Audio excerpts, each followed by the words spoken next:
Welcome back, everybody, to another episode of Ready, Set, Replay, the ultimate video game replay podcast. I'm Daniel, joined as always by my best friend, Skyler. Welcome one, welcome all. And this week we are talking about Chrono from Square Soft, not yet Square Enix, the sequel to sort of sequel, the spiritual successor, I guess we should say, to Chrono Trigger. But we'll get into exactly how weird of a conversation that is later. Because Skyler, before we can talk about Chrono Cross, we have to go all the way back to August 15th of the year 2000. Are you ready? Time travel, multi-dimension, it fits. It all fits. This is what it's all been about. The whole time, This is where it was. All right, here we go. Skyler, hey, it's August 15th, which means it's like a week after my birthday of the year 2000. I'm pretty sure I turned 6. I think you would be 6, yeah. Yeah, something like that. I'd have to do the math on it, and I didn't. I sure didn't. But we have a ton of stuff to talk about. What's happening right now, today, in August 15th of the year 2000. What's going on? Because it's what's going on in the world? It's like a full month since the last game we played. And let me tell you, while video games weren't doing a lot, every single other thing was. So, in the world of music, we had on July 11th, Everclear put out an album called Songs from an American Movie Volume 1 Learning How to Smile, which is way too long of a title. Yes. But most notably, it had that song Wonderful in it, which is a very, very 2000 song. On July 12th, Billie Piper put out an album called Walk of Life. This is, yes, that Billie Piper from Doctor Who. Yeah, she was like a full teen idol before she was a Doctor Who companion. I didn't know that. I assumed she was just like a TV actress or something. Now Doctor Who is all she'll ever be known for. That's probably okay, right? Yeah, I don't think she minds. I listened to the album, and it's okay. But her and Doctor Who is definitely a lot better. Yeah, it's a different culture over there. On July 17th, The Corrs put out an album called In Blue, which had that song Breathless on it. Do you remember this one? No. It's the one that goes, oh, oh, oh, oh, leave me breathless. Well, now I do, yeah. It's like, I put it on Spotify, and in the first half a second, I was like, oh yeah, that one. On July 24th, Evan and Jaron put out Crazy for This Girl as a single. Evan and Jaron. On August 8th, Shaggy put out an album called Hot Shot, which of course features the song It Wasn't Me. Yeah, we all know, we all love Shaggy, and that's his number one song. Right. Other than, would his number 2 song be his cover of the Scooby-Doo theme song for the movie soundtrack? I couldn't tell you. I didn't know he did that. Oh, he did it. He did it. How do you rank your Shaggies? Shaggy, It Wasn't Me, Shaggy, Scooby-Doo, and Shaggy Too Dope. Shaggy Too Dope. Shaggy from Scooby-Doo is number 1. It's gotta be, right? Shaggy, It Wasn't Me, Shaggy number 2, Shaggy Too Dope number 3. Okay, he's not down with the clowns. I'm not down to clown till I'm dead in the ground, but I have nothing against you. You know, whoop whoop. We just lost one Juggalo and or Juggalette. Damn it! There goes the Juggalette subscriber. Damn it! And really trying to break into that market. Yeah, it's a good market to be in, maybe. Yeah, they're lifers. Ask Fago. They are loyal. It must be the only reason why Fago exists as a brand. On August 15th, today, this very day, as it is right now, we for sure are actually back in time. Yep, true. Wheatus has just put out an album called, get this, Wheatus, which features the one song everyone knows from them, Teenage Dirtbag. Yes. Although for some reason on Spotify, it says that album came out in like February of 1999, but every other source I could find said today. So I don't know why Spotify's wrong on that, or if everyone else is wrong. But maybe there was like a single or like a limited release something. I don't know. It's possible. I didn't do, I guess, good enough research on that one. I mean, we could just ask anybody on the street since we are here back in time. Right. And that's a good point. Hey, have you been hearing this song for a year or no? Unfortunately, whenever we travel back in time, what we haven't told anybody is like it's always like 4:00 in the morning when we show up. Right. So no one's around. Yeah. So we would have to like go wake somebody up or ask a cop. They are staring at us suspiciously. Yeah. So we're here for just long enough to like watch a late night show and then hit the McDonald's breakfast menu. Oh yeah. Which I think at this time period is probably featuring Mac Tonight.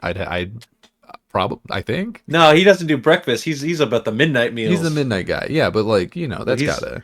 He's prowling the streets right now as we speak. That can't be safe. I don't need that that moon man chasing me around. There's a reason he's not around anymore. Golly. To cap off the music section, the Billboard Top 5 looks like this. Incomplete by Cisco is number 1. Number 2 is Bent by Matchbox 20.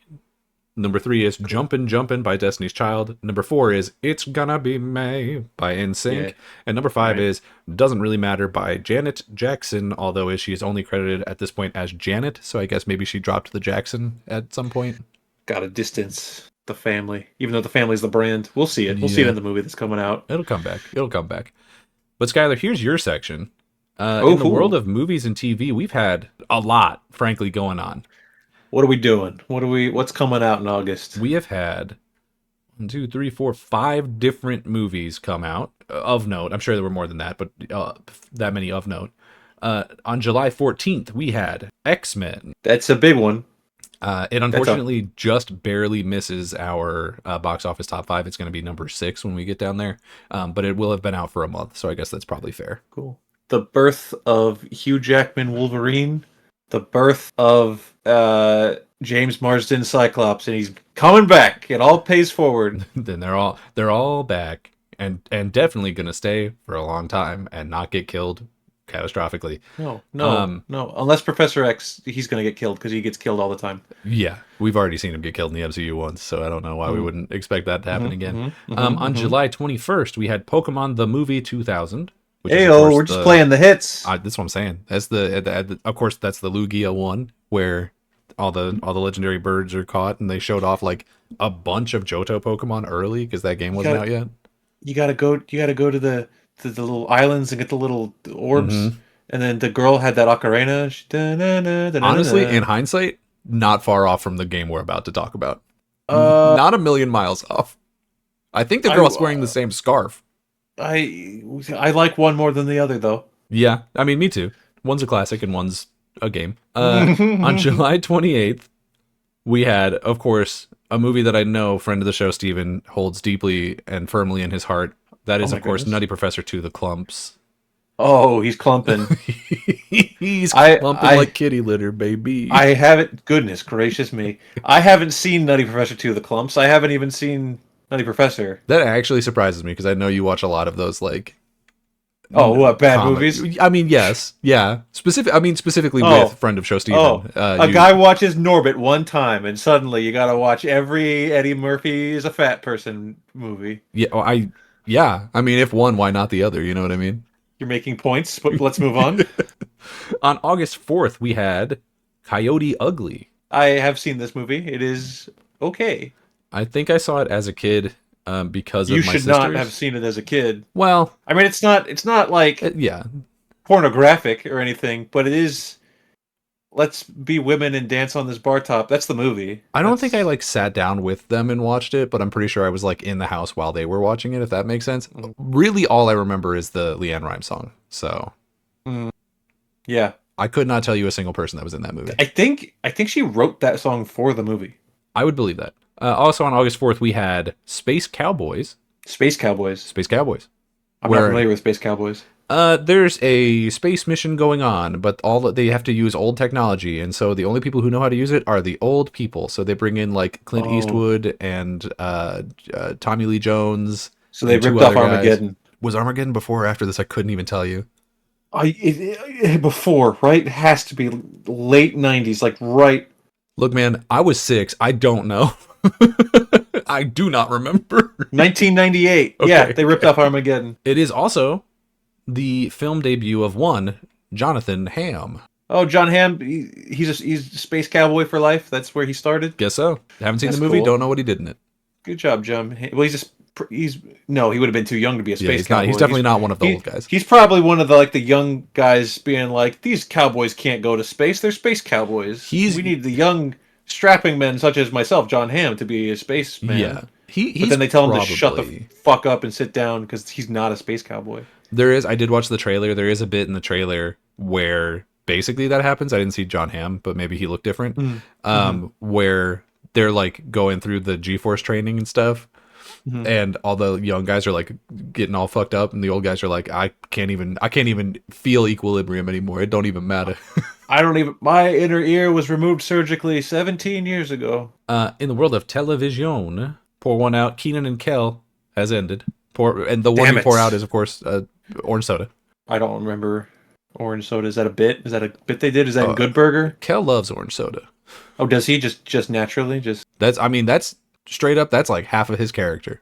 Really? Yeah. Oh. That's not a bit. That's the bit. Okay. Well, I was out of town staying in a hotel, and hotel TV is different. Right. There's nothing. You just have to put on whatever you put on. They've got different channels. Professional cornhole. I'm sorry? I'm going to call it a sport. Cornholing. Yeah. The backyard where you throw the beanie bag in the little... I am so curious how this is going to circle back to Keenan and or Kel. Well, every team had a celebrity guest participant, and I saw Kel Mitchell was cornholing. Well, I'm glad he's still doing stuff, I guess. They're making a comeback. Keenan and Kel, I think they're doing something together. I do feel like I saw like a Good Burger trailer or some shit recently. I don't know what it is, but there's something happening. There's rumbles. Okay. We had the debut of 3 iconic television shows. The first on August 12th was BattleBots. Wow. And on the 14th, we had the first episode of both Dora the Explorer and Weakest Link. That's crazy. How long did Weakest Link go on for? I don't know. I know that they switch hosts at one point. It might still exist, but like as a different kind of thing, Yeah. I remember Weakest Link was one of those. It was on the same caliber as, Family Feud of like, I'm sick, I'm staying home, gonna just put on ABC Family or whatever, and there it is. There's Weakest Link. The box office looks like this. Number 1 this week is The Hollow Man by Sony. Which is a movie in which a person becomes invisible and then like a sex offender or something. The turn invisible to abusive person pipeline is real, I guess. Number 2 is, you'll never guess, Space Cowboys from before. Remember? That's crazy. Yeah. People love their old guys in space. Number 3 is The Replacement from Warner Brothers. The Replacement? The Replacements. It's a football movie in which a bunch, I think... yes. Based on what I got from the trailer, it was like the NFL or some shit like went on strike, and so they had a bunch of scabs from other places come into play, and one of them is Keanu Reeves. Keanu Reeves, Gene Hackman, yeah. Never seen it. Go on. Yep, well, throw that one on your list too, maybe. Number 4 is What Lies Beneath by DreamWorks. Man, I wasn't watching any of these movies and I've been going out of my way to watch like big releases throughout 2000. Ooh, they snuck some in on the summer that you didn't hear about. Never seen What Lies Beneath either. It's Harrison Ford and Michelle Pfeiffer, and Michelle Pfeiffer is being haunted by a ghost of a person that killed herself because she was the other woman that Harrison Ford was cheating on Michelle Pfeiffer with, I think, based on the trailer. I've only watched the trailer, so. But hey, those are 2 really good actors, so... That is true. Was that number 1 in the box office? That was number 4. What the fuck? Okay, wait. Have we not listed more than 2 movies? A Hollow Man from Sony, Space Cowboys, The Replacements, What Lies Beneath. Okay. And the number 5, I'll throw this out, get this out of the way right here. Number 5, Nutty Professor 2. Oh, okay. So Hollow Man was the number 1 in the box office? For this week, yeah. That's crazy. It's great that we preface like, hey, here's your part. You like the movies, and not one of these movies in the top 5 have I actually seen. And out of all of them, the one I'm most likely to see is The Replacements. I'm gonna go watch that right now. Everyone, the only one that I would have guessed before, unfortunately, that you would have seen would have been Nutty Professor, just for the like meme of it. Come on. I mean, I could have seen you watching any of them, but if you had, if you put a gun to my head and was like, which one of these has Skyler seen? I would have said Nutty Professor. Let me look at my letterbox list that I have going for the year 2000 really quick. Hang on. Got it here. 51 films I've seen from the year 2000. And apparently I just skipped almost all of August if you don't include X-Men, which didn't crack the top 5. No, sorry. It probably did, but during weeks that we weren't talking about, rather. Oh, well, yeah, I'm sure yeah. Later. Yeah. Or earlier? Earlier. Because it came out basically a month ago where we are now. So I'm sure that first, couple weeks, I'm sure it was in the top 5. Because, fucking Nutty Professor's in here. What do you mean? You know what I mean? Mm-hmm. In the world of sport, on the 23rd, July 23rd, the 87th Tour de France had a big issue, by which I mean the one thing people know that happened in the Tour de France ever, which is Lance Armstrong got caught for doping. That guy with one testicle, that one bald cheated. The one bald bandit got those steroids up in his singular testicle. Come on, man. What are you doing?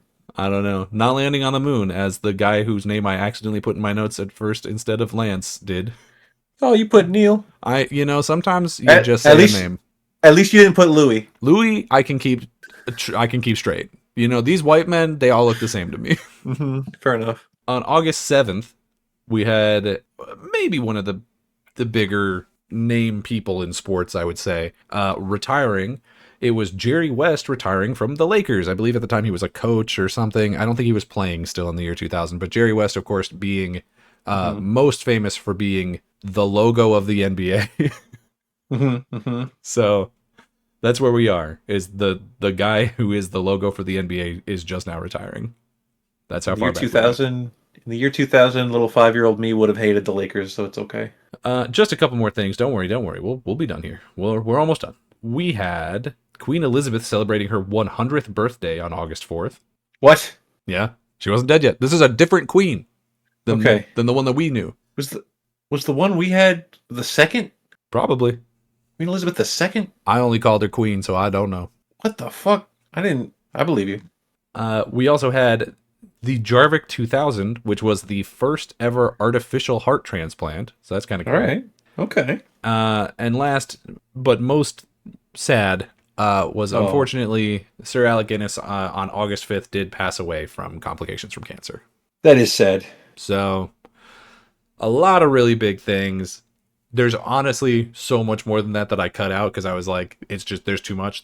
We can't talk about all of it. But yeah, a lot of stuff going on. Big summer for everything except video games, because here we are, August 15th, talking about Chrono Cross.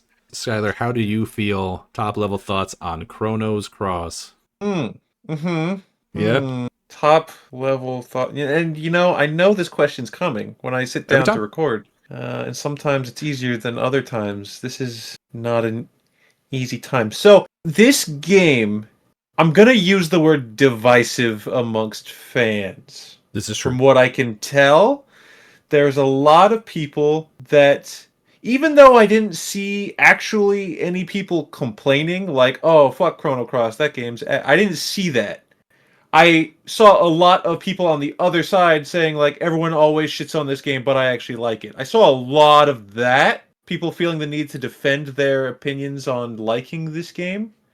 Well... So I can only imagine that there are people with hate in their heart that feel the need to tear this game down. I'm gonna be one of those people. Oh no! Oh No. We talked early. What was the first JRPG we played for this? It was Legend of Mana. Yeah, I think Mana was before Dragoon. We played Mana. We played Dragoon. Now we're playing Chrono Cross. So we're 3 JRPGs deep now. We're 3 in. And I said when we did Mana, I'm like, I'm not huge into the JRPG side of gaming. I have played my share, especially the very popular ones. This one never successfully hooked me. I didn't care, and which is sad to say, because a lot of the people that like to defend this game, one of the things they're like, well, no, it's kind of 50-50 actually. I did see people being like, it's just the music and the vibes, that's what you're there for. But there were some people being like, if you can really get into the story, then it's actually really great. I just couldn't care about anything I was doing throughout the entirety of this extremely long-ass game. Yeah, they don't make it easy to get invested, to be fair. And if you do care, if you do like Chrono Cross, I'm going to give you the more power to you. I'm sorry, and I love you. Mm-hmm. And for the record, me saying like I've never played, well, no, not never. I don't play a lot of JRPGs. I have never played Chrono Trigger. That's something I'll fix one day. Maybe on if this I very had, show. Leave a comment. Probably if I was gonna play it, it would be for this. Maybe if I had, I would have come away liking this a little bit better. I wouldn't think so. I couldn't care, and it just kept going, and I never cared. There were some set pieces that I was like, this is cool, like when you end up on a pirate ship. Yeah. Um, Weird how often ghost pirate ship is a thing in JRPGs. Not a thing I would have thought, but 2 out of the 3 so far. awful lot, yeah. Wait, Um, hold on. No, Legend of Mana maybe also had a pirate ship. so Were 3 there out of ghosts 3. on that pirate ship? Pirates for sure. Yeah. We love pirates. This wasn't painful to play, Okay. Good starting zone. but I never really had a lot of fun. Mm. And I was annoyed by quite a bit of things that the game had me do or expected me to know to do. Yeah. I There were definitely a lot of things in this game.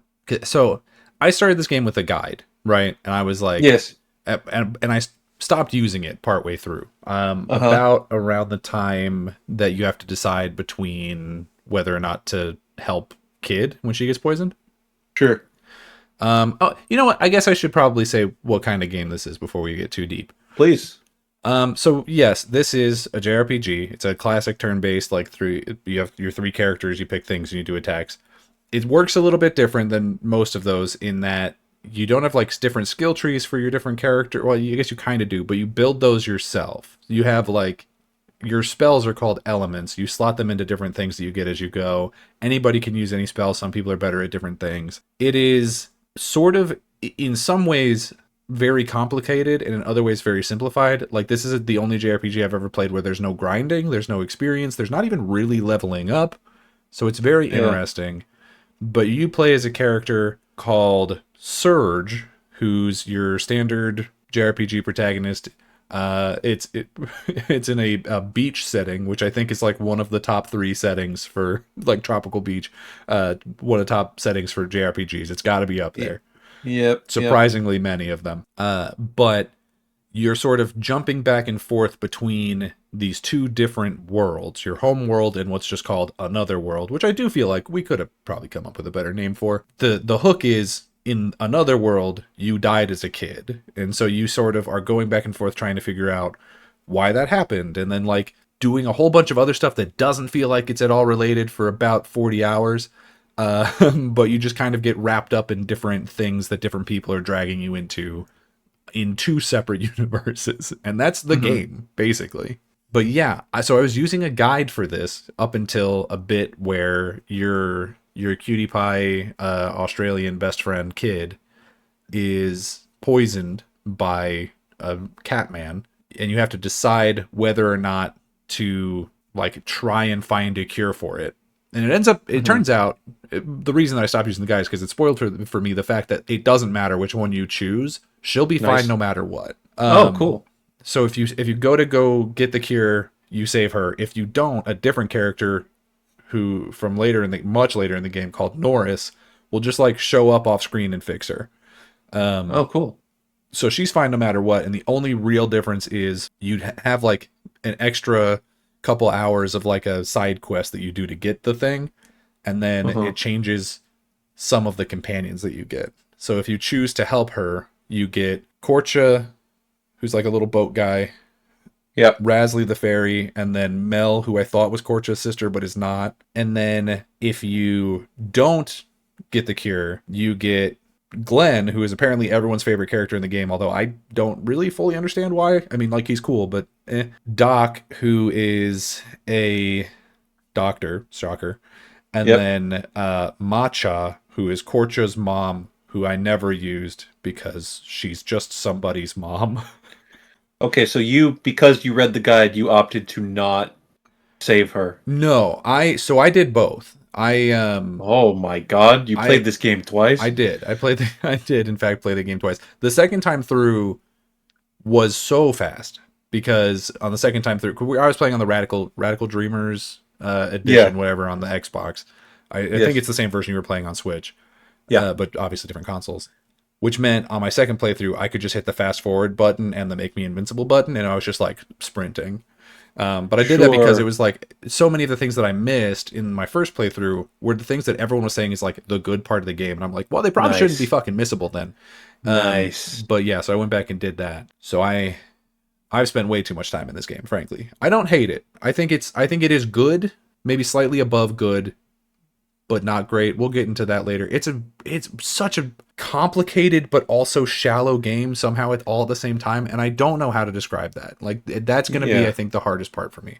Is it's like there's all these mechanics that they want you to engage with when you're in a fight, and you have your stamina bar where it's like you have a certain number, you have 7, and you can attack with 1, 2, or 3, and that'll do higher damage for a higher number, but you also have a higher chance of missing. But then every time you hit with a lower number, then the percent goes up so that you can hit better on the next attack. But then also, if you use your spells, that also uses all your stamina, but it doesn't move that stamina over to your other people, because for some reason when you hit with a physical attack, that moves that stamina onto a different character who doesn't have it, but spells don't do that.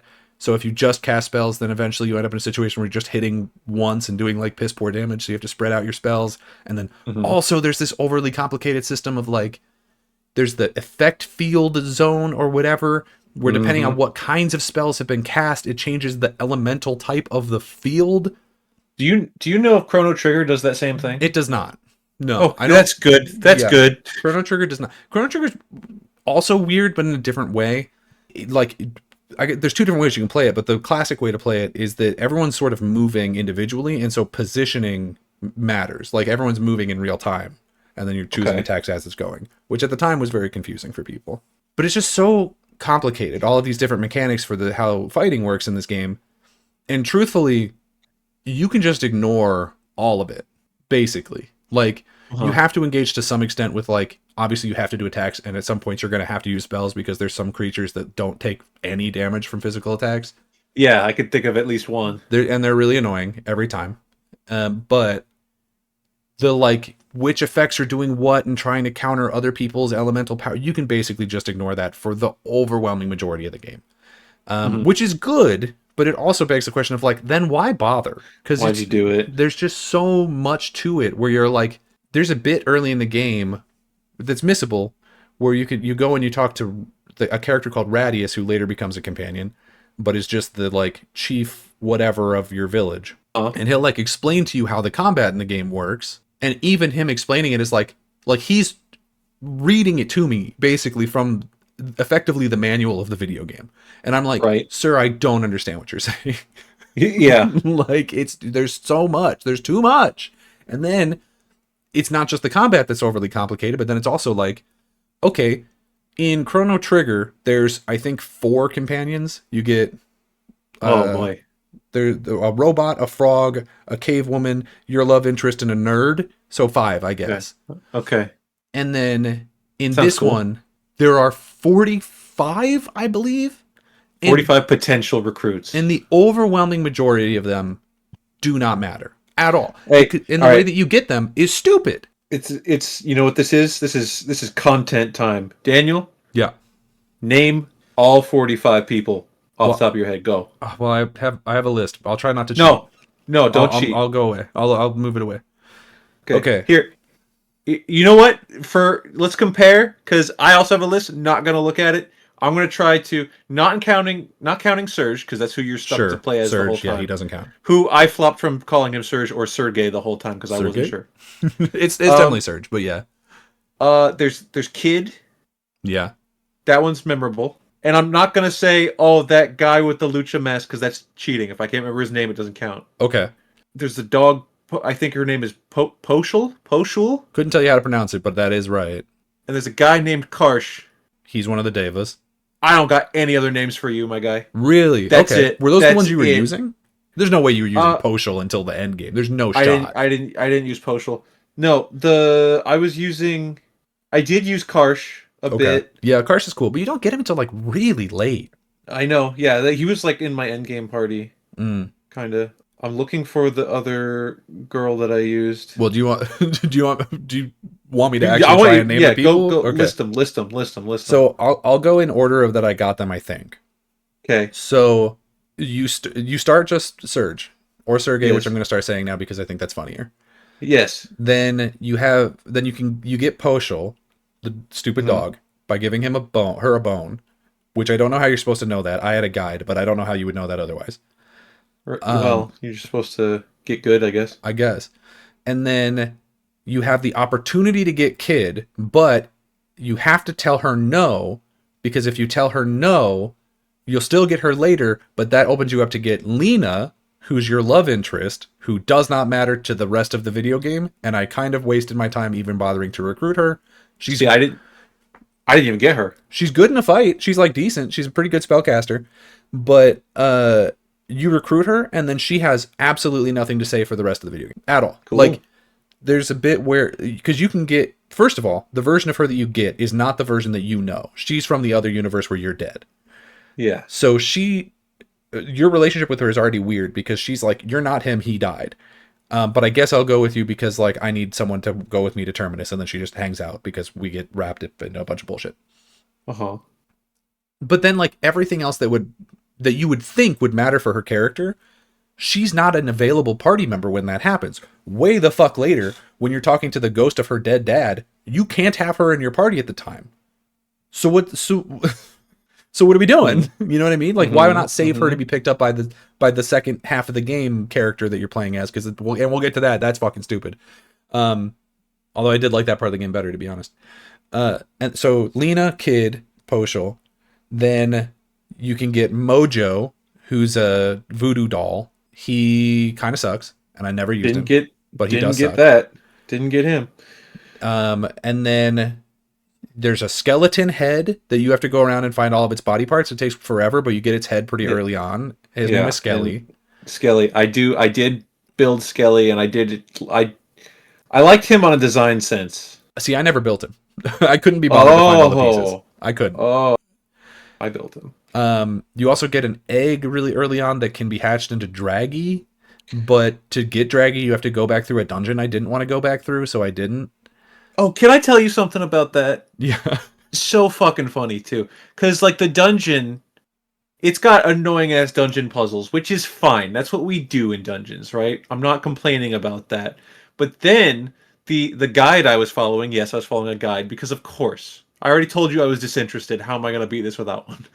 It took me so long without one once I stopped using one, so I don't blame you at all. I'm going through, and the guide is like, now, to get this character that you're going to want to get, spoilers, I didn't give a shit once I got him, so... Oh, you got Draggy? Oh, yeah, I got him. It was a waste of my time. It feels like it would be a waste of time. It was like you got to go through all the puzzle pieces again. And I was like, that's fucking stupid. Yeah. But I did it. I was like, I already remember, like, the answer, and yeah, it's going to be a pain in the ass to, like, try to traverse through certain screens again, but whatever. So I did it, and then I was like, all right, I got this stupid-ass dragon I'm not going to use. What's next? And the next paragraph was like, all right, you got Draggy. But if you were too lazy to go through the puzzle again, you just unlock this place, like, and skip past the puzzles later, so you can just get Draggy then if you want. That's so funny, though.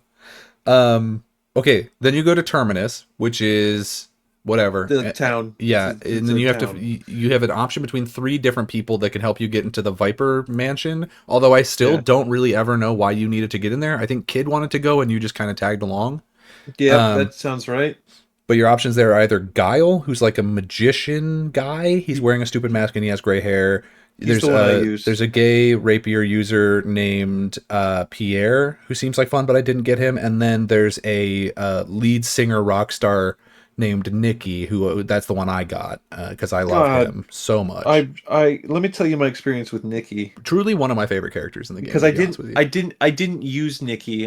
Nikki never joined my party, but like you still interact with him later, like on the boat, and stuff. Yeah, and he's this total fucking glam rock bombshell who, like, you see like the picture and you're like, oh, what's up, baby girl, how you doing? You're looking kind of cute today. And then you see like his full body rock up, like the abs out, the full fucking man muscles, and you're like, oh goddamn, I read this wrong, but what's up? Can I still get your number? Can I get that number though? Yeah. He's great. I really like him. He was one of the people that I used for once I think at the end of the game, I ended up with like, I don't know, low 30s because I wasn't getting everybody, obviously. I think I had about 40. And I was really only cycling between maybe 6 of those, and he was one of them just because I liked him so much. Also, fun fact, so his name's Nicky. He's named after Nikki Sixx, obviously.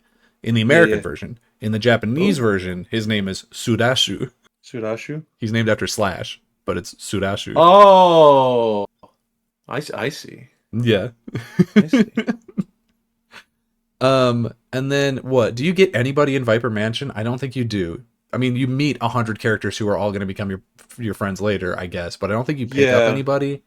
I don't think so. You like set up, you like release that squirrel so that fucking the squirrel Pip. Yeah, okay. I'll just write him down now. Yeah, Pip. There's him. Sure.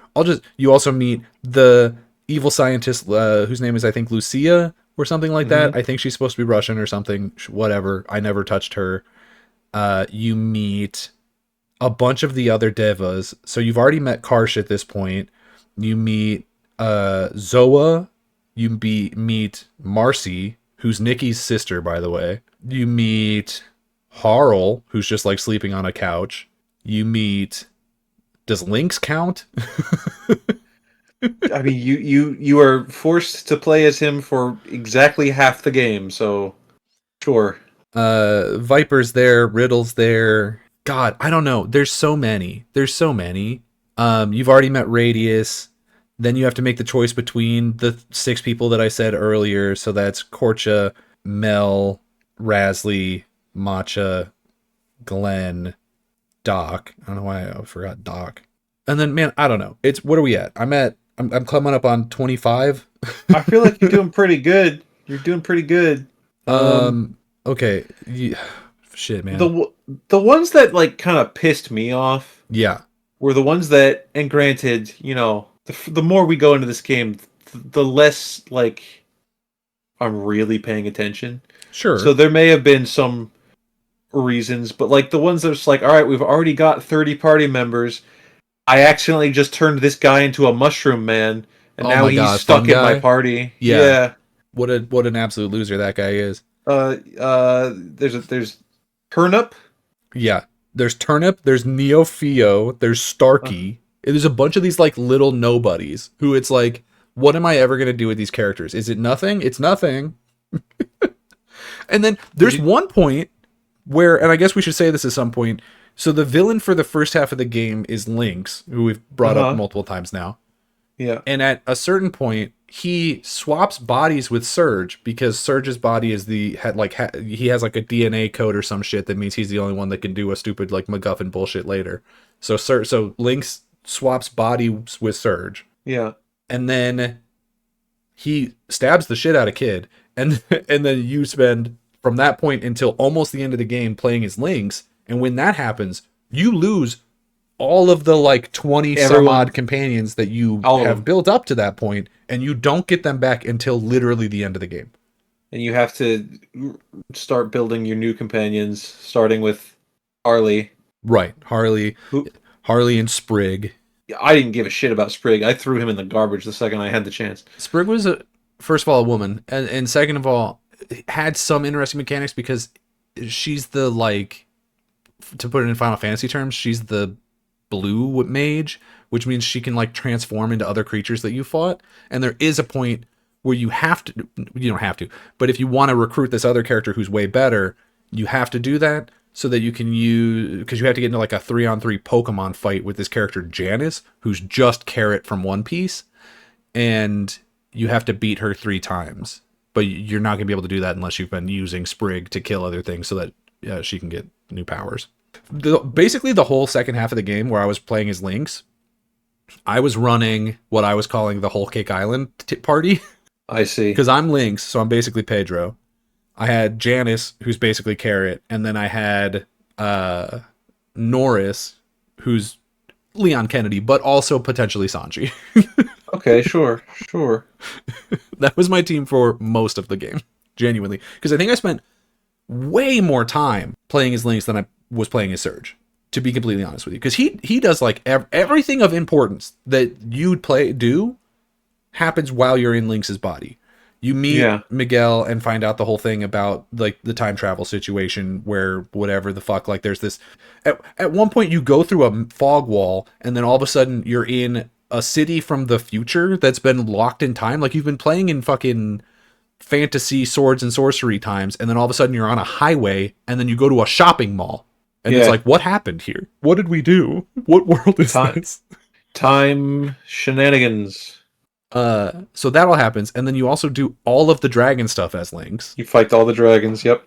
Most of you do the whole like marble side quest where you like give the demi-humans a place to live. That happens when you're Lynx. The whole Nikki quest is which basically the same thing. Like everything of value happens while you're Lynx. Surge is just a loser. He's just a fuckboy. He doesn't do anything the whole game. I mean, I know it's the same person and you're just in a different body, but like, and when you become Lynx, your element switches too. Yeah, you go from white to black, which I think is more useful because a lot of the other, because you had Guile, right? Yeah, I did. Apparently, Guile's a pretty good, like black mage, but I didn't have him. So when I switched to Lynx, that became more useful for me, I guess. Granted, at that point, I guess it wouldn't matter anyway because you wouldn't have Guile when you're Lynx anyway. So never mind. Yeah. I keep forgetting that they just take everything from you. You're making some points. But yeah, it's like, you know, I won't go through this whole list of 45 people because it's going to take forever. But like, you think you got most of them at this point? Yeah, but it's just like some of them feel very plot significant. You think Lena's going to be plot significant, she's not. But like, Harl's important, Kid's important, Fargo and Nikki are important. Like there's a handful like that. You could argue the Devas, so like Karsh, like they have things going on. And then what I would say is like more than half of the characters are just like a chef who you fight one time and then he joins your party for some reason. He's who I was gonna say, yeah. Or like plant a flower and then it becomes a companion and it's like, well, what am I gonna do with you? Like so many of them are just nothing. They're just nothing. And it's like, what am I supposed to how am I supposed to feel about these characters? There's the blacksmith who you need to take to meet his other self so that they can talk about how cool being a blacksmith is. Right. And that one has some value because you have to do that to be able to smith good things. Yeah. And he has, I guess, some level of plot significance because he is Karsh's dad, but that doesn't even really come up. Like that happens in like one conversation, and then when you take Karsh to him or vice versa, neither of them acknowledge that they're related. I'm going to tell you, I didn't even know that. Yeah, well, it's because they don't say it, like, ever. But there's one conversation when you first meet him in the home world, because you meet him second there, where he's like, yeah, our son Karsh has gone missing, or whatever, and you're like, wait, what? There's a mermaid? There's a mermaid named Irenes, there's a fairy, like, it's just... It just name a thing, and there's probably a companion for it. But most of them don't matter at all. Like, at all. And I think that's really disappointing. Because then it's just like, okay, so... Even if you trimmed it down to, like, 12 people, like, each one can have some area of the game where they're significant. I could very easily cut out 30 of these people and not even feel different about them. Yeah? Yeah, easily. And you wouldn't even have to necessarily remove them as characters. There's a lot of them where it just doesn't make sense for them to even become companions, right? Like, why does every single character that has a portrait have to become a follower in this game? Like, why does Radius have to become a follower? He's an old man who's the village chief. Why is he joining the party? Viper is a general who's in charge of the Acacia Dragoons. Why is he joining the party? What is the purpose of this? He's doing shit. He's in charge of an entire army. Why is he walking around with me now? Like that, what? It's very strange. It's very, very strange, some of the inclusions. Because it does get to a point where it's like, there's a bit where, during the Lynx section, where you go back to the pirate ship that is not really your home base, but like at a certain point kind of feels like it. And you walk in, and 4 different people just say, I'm coming with you now. It's just like, this person has joined, this person has joined, this person has joined. And the problem is, at that point, you've already got like 30 people that you've recruited throughout the game, and it's like, I don't need 4 more, and I'm not going to use them. I'm not going to use any of these people. Yeah. I've already got my team. Enjoy sitting on the bus, I guess. It's just, there's so many weird choices. I cannot imagine that there's a single person that you will find out there who could genuinely say that they love every single one of these companions, because there's no way. No way. Well, no, they're leaving comments right now about how fucking stupid we are. Yeah, hey, if you're a hold on, let me find the stupidest one. If you're a turnip defender, yeah, let me know. Turnip is OP. All right, enough about these stupid, dumbass friends of ours in this video game. What about the enemies? Any bosses that you liked or hated? I wouldn't say there were any that I necessarily hated. Yeah. I think I mean, the game is surprisingly easy. I think that's partially it's because you can't level. It's that same, JRPG enemy pipeline of like, we start in our little village and I gotta fight a fish, and then by the end you're fighting God. Right. Like it's everyone ever, and I get it. It's doesn't bother me. It's just a lot of them. I don't know. There were some cool designs. The variation of the dragons was neat. I do There's some I liked more than others. Yeah, I do like most of the dragons. I think the green dragon is kind of stupid looking.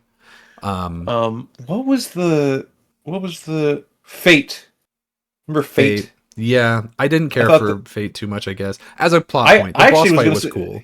I thought the design of Fate was neat. Yeah. I was like, ooh, okay. I don't like the plot surrounding Fate, but I do think the design of him is like neat. Mm-hmm. So you're right, for sure. How did you feel about the like late stage twist of like, hey, this guy who was in Trigger fucked with the timeline, so now the entire plot of Trigger doesn't matter and all those characters are dead, and also nothing that anybody in either of these worlds has ever done has been by their own choice. They have been being guided by a robot the entire time. How did you like that twist? Because it didn't work for me.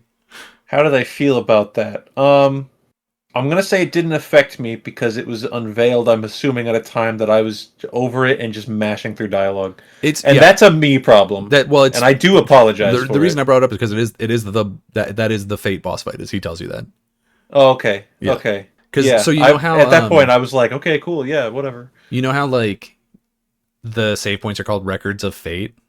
Yes. It's those are him. That is that character like guiding people and sending them in different directions. Like one of the overarching themes of the game is that like free will is being suppressed by quote unquote fate, by people just being like, oh, it's fate, it is what it is. Like, I made this thing happened and now I just have to live with it, right? Like, there's, especially early on, there's a lot of characters who are like, oh, like I was going to be a poet, but then I didn't, but then I just didn't. Or like, oh, I was going to be a fisherman, but now I'm praying to this voodoo doll for some reason. And as it turns out, like all of those things were just fate, like guiding it so that Surge would become the person that he was so that he could do a thing the entire time. So nobody else in the universe is like their life, their choices, nothing about them mattered. That was the plot of the game.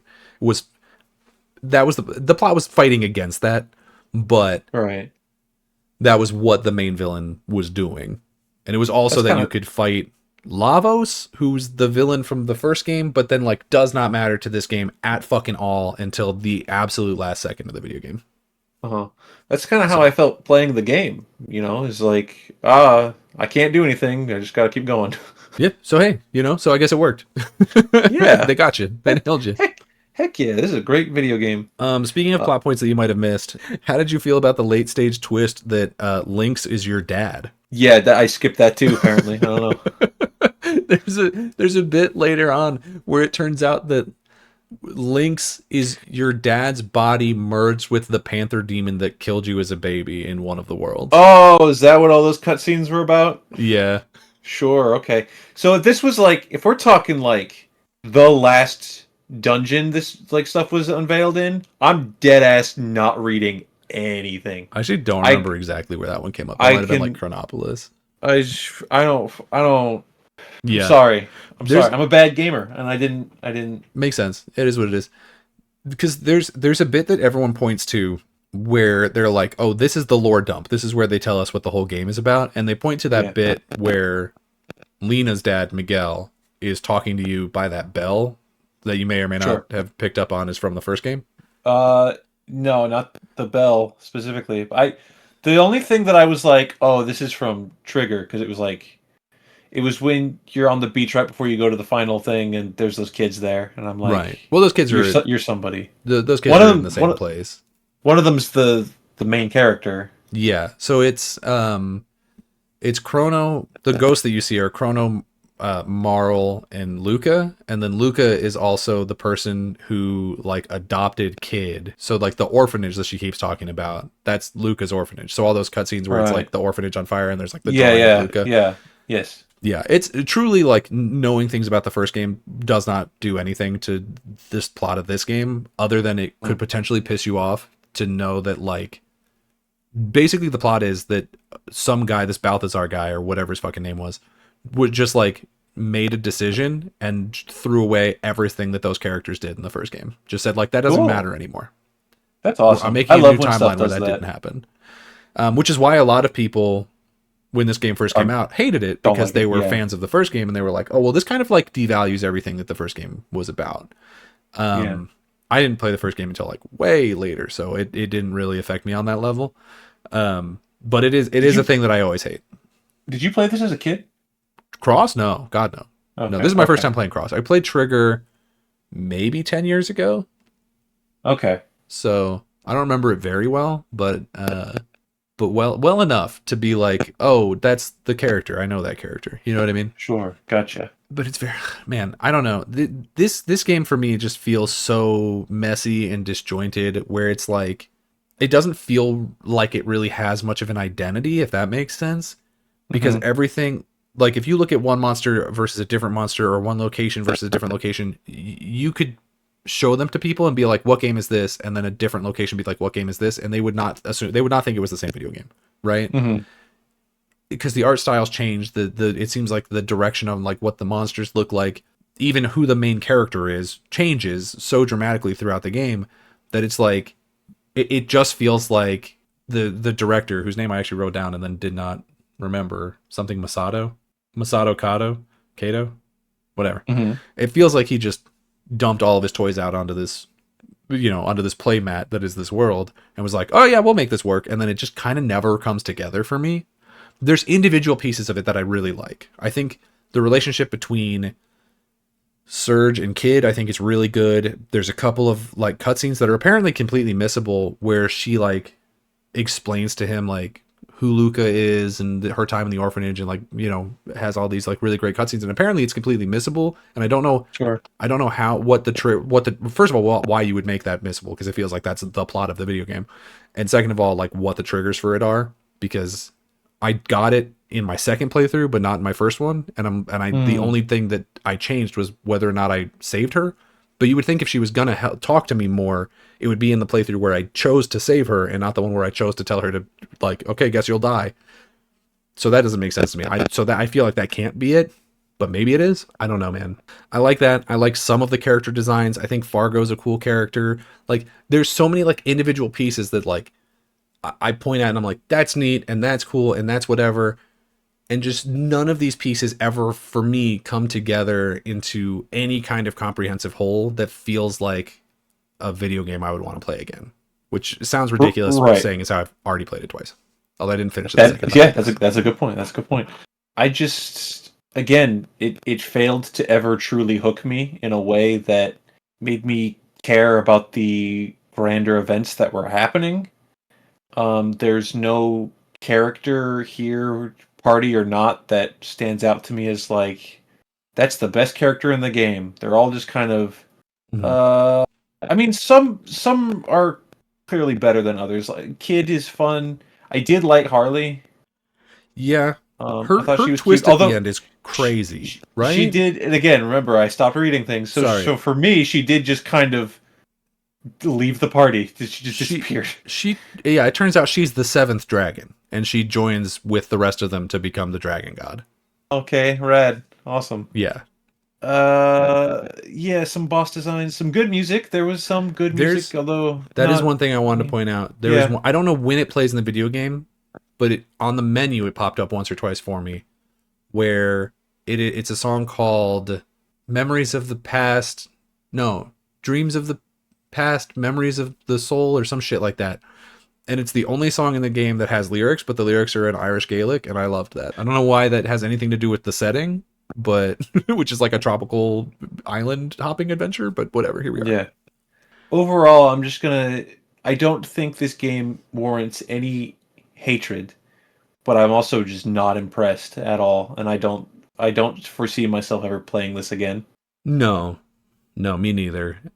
It's one of those ones where if somebody came up to me and they had like a big love for this game, I could understand it, but I wouldn't like.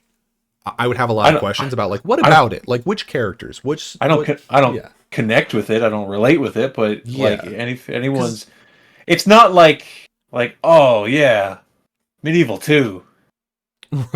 Right. Everyone's like, really? Medieval 2. I'm not even, if someone said like, oh yeah, I fucking love Chrono Cross, I'm not even gonna hit him with the really. Like, I'm like, okay, cool. But I wouldn't be incredulous, but I would have questions, right? I'd be like I would want to know like what was it about it? Like was it the music? Was it the characters? Because like for me, everything's just kind of fine, right? So I would want to know what it was for that individual person. And if this is you in the comments, let me know, because I actually really do want to know. Like, what is it about this specifically that like spoke to you? Because for me, it spoke, but it like kind of mumbled because it was just so much. Like for me, there's just too much of everything, and it ends up feeling not enough of anything. And I don't know. I don't know. Maybe it's just like because there's so much noise. There's so many characters, and there's so many plot things happening, and there's so many elements, and so many like you're always picking up some item that I don't know what it's for, right? And it's like, oh my god, there's so many key like story items. So many. You just have to grab this to go here, to use this to unlock this, to go here to grab this to. When I have to go back to the fucking marsh at the end of the game and use the green tinkler thing so that the plant will reach down, and it's 17 pages down on the list of key items that I for some reason still have. That's annoying. The constantly having to go back to the beach to hop between worlds pissed me off as well. Yeah. I did see implications that there's other places where you can do that, and I never found them, and that might be on me. I've got no idea. I don't think there is other places. Me neither. If there are, I never found them. But I do remember when you come out of the cool painting world, which is one of the cool parts. When you first switch over to Lynx and you end up in that like weird ass like Escher like painting world, that's fucking cool. But when you first come out of that, Sprig notices like a glowing circle on the ground in the Hydra marshes that looks the same as the one at Opasa Beach that you can swap between. Yeah. And then I could never fucking find that spot again, and I don't know if you can use it to teleport. But maybe you can. Maybe. I don't know. I will admit ignorance on that. You know what else pisses me off? Having to stand in like the exact right place to use an item. Yeah. But that became an extra bad problem for me because a lot of the time, especially in my second playthrough, I was in fast forward mode. And so my character's just like, and I could never get the fucker to line up where it's supposed to be. And so I would have to come out of fast forward mode to like actually make him go where I want to go. And then like, it was just a pain in the ass. There was a lot of it that just felt clunky. I guess to be fair, all that like the fast forward is on me because that was added after the fact. That wasn't part of the original video game, but still. Sure. I don't know. Are we ready to wrap a bow on this one? I think we might be. Somehow, despite how much is in this game, we don't have too much to say about it because it all just becomes sort of noise. I do have a little bit of trivia. Oh, please. Just a little bit. So at the beginning of the game, you might remember when you first start, you have that like little in media res bit where you're going through the dungeon that you'll end up switching to Lynx in later in the game. Yeah. So your party in that is you, Surge, Kid, and then a third person. And that third person can be any of the 45 characters. It's completely random. Really? Yeah. So who is it for you? I don't even remember. That's fair. For me, the first time it was Korcha, and then the second time through it was the luchador monk Greco. Okay. And I was like, why are you here? Where did you come from? I didn't even basically talk to you the whole game. I recruited your ass and then did not look at you again. It's also really weird because that can also include characters that you have no way of recruiting prior to when you will come back to that point.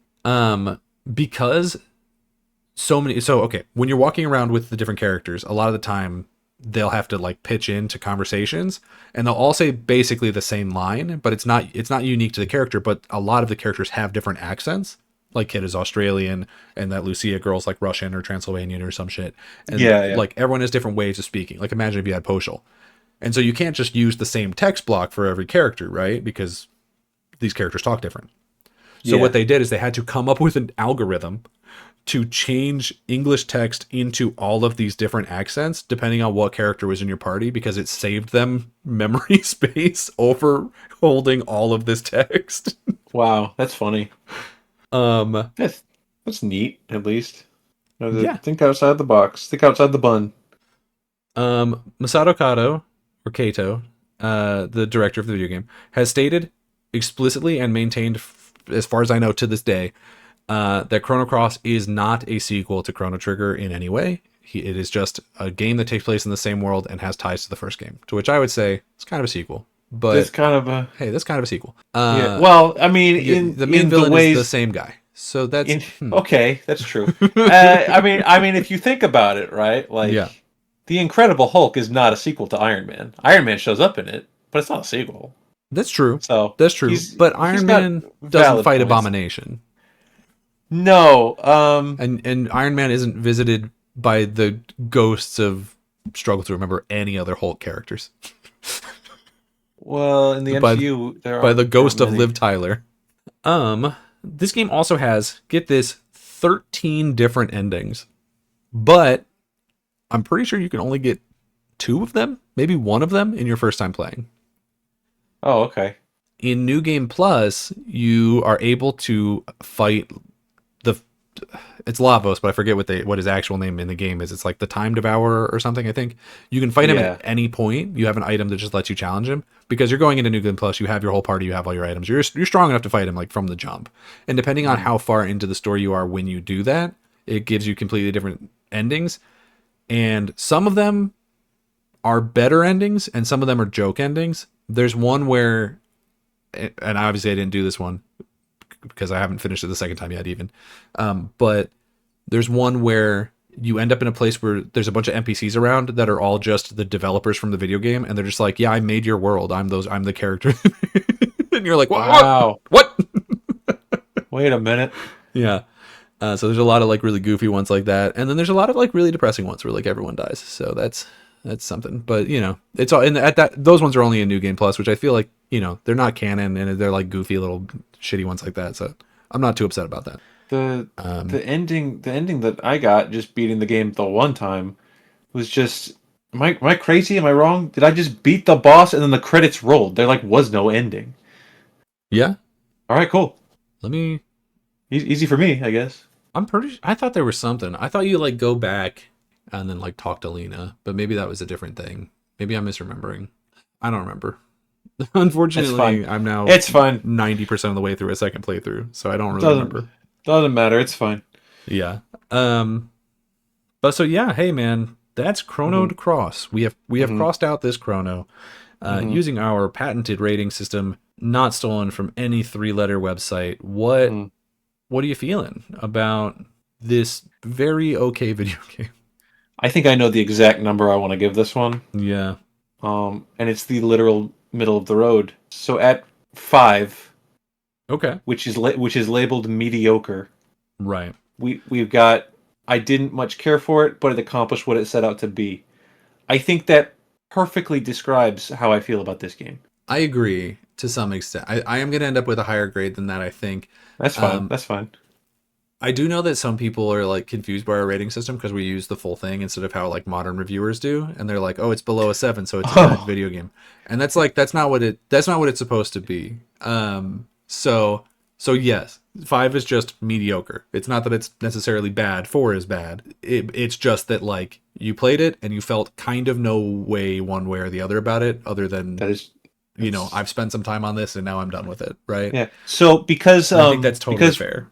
Because we're not paid by Xbox or PlayStation or Nintendo or or EA or any fucking, we're not paid to like, hey, review our game, but you know, if it's anything below an 8, then you're not invited to the press junket. Then we have the ability to tell the truth about how we actually feel, and numbers mean something. So no. Right. A 5 does not mean that I hated it. It means I didn't like it very much. Yeah. But it does not mean that I hated it. You want to hear hate? Go listen to our fucking Daikatana episode. Go back to Daikatana. Go back to, what did we give Siphon Filter? That one was pretty low too, wasn't it? Siphon Filter, I'll tell you after we average this. Okay. After we average Chrono Cross to see, because it might come in. We might be in the same ballpark. I'm somewhere in the 6 range. I might go to 6.5. I'm still kind of debating that. Because I think it is very okay. I think that this is a video game where it's like, I don't think there's anything about it that is bad or like particularly offensive. There's a lot of individual little pieces that I'm like, this is okay and this is good. So it's just like, I don't know exactly how that comes together for me because it doesn't really come together very well in the video game. I'm just going to go with a flat 6. I think that's fair. So a 6 is okay. And I think that this is potentially the most okay video game that we've played on the series so far, where it is literally just like, I don't feel like I wasted my time with this, but I don't particularly want to spend any more time on it.